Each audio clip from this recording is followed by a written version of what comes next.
after the bowl has been sitting overnight, it's gotten to be what we call leather hard.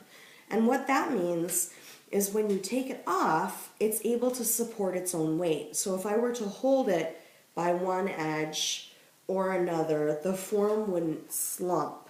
It would stay nice and together. We want it to still have moisture in it, but we want it to be able to support its own weight, to be strong enough so that it wouldn't cave in.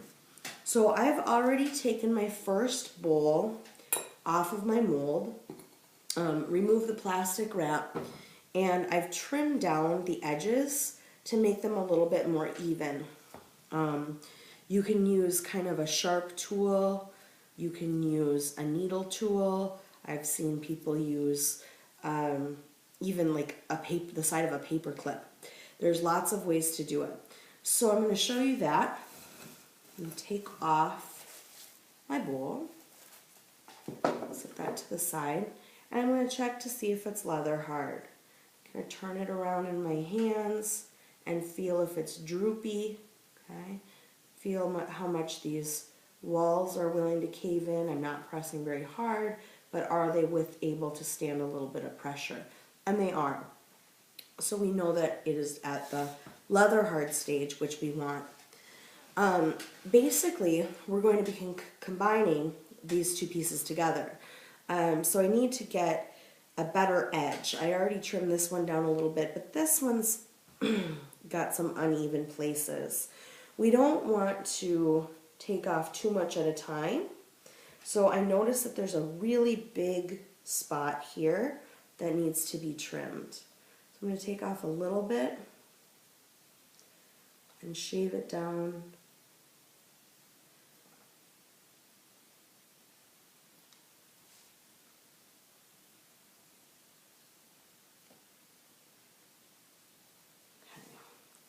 And now I measure, this is quite a bit lower than this side.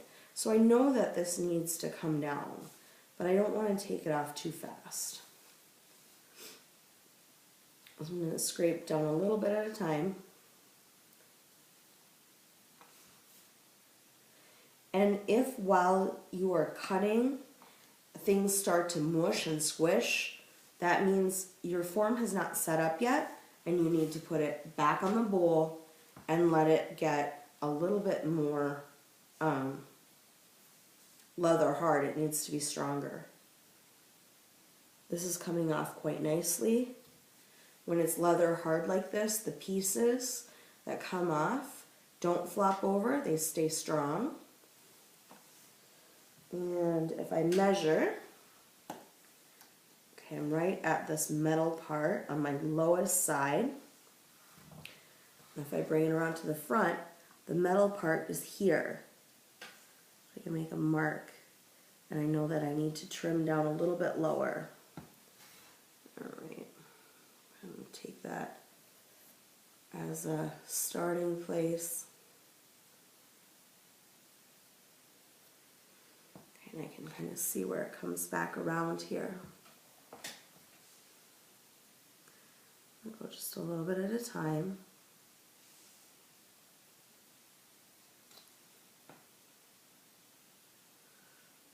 I don't want to make big gouges.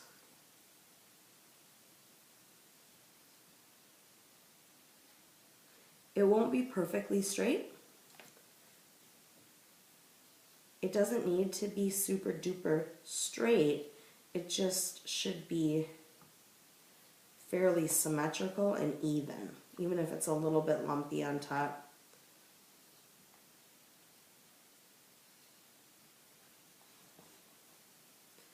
There we go. We're a little bit closer. So if I look at this bowl shape, the top of it is now similar all the way around. All right, the next thing we need to do is we always want to check and make sure this is going to work out. Get rid of some of my pieces here. One thing I told you guys to do was hold on to extra pieces that you cut out yesterday. So these are going to help us today. They're the same dryness as the pieces that we've got, and that's going to be very helpful to us. If you're working with clay, you want to have the same amount of dryness of clay. So these pieces should be leather hard, and so should these. Let's see if they line up. If we use the same size bowl, they should line up pretty well. They might be off just a bit. They are pretty close. Okay, the goal is to put these two together. We are going to slip, score, and smear. And I like to score when I do something like this, making lines from outside to inside. They're fairly deep. If you don't make them deep enough, they won't want to hold to the other piece.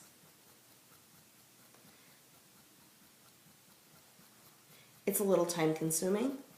Some people try to rush it and they just make a few lines all the way around. That's not going to do it. You really got to rough it up all the way around.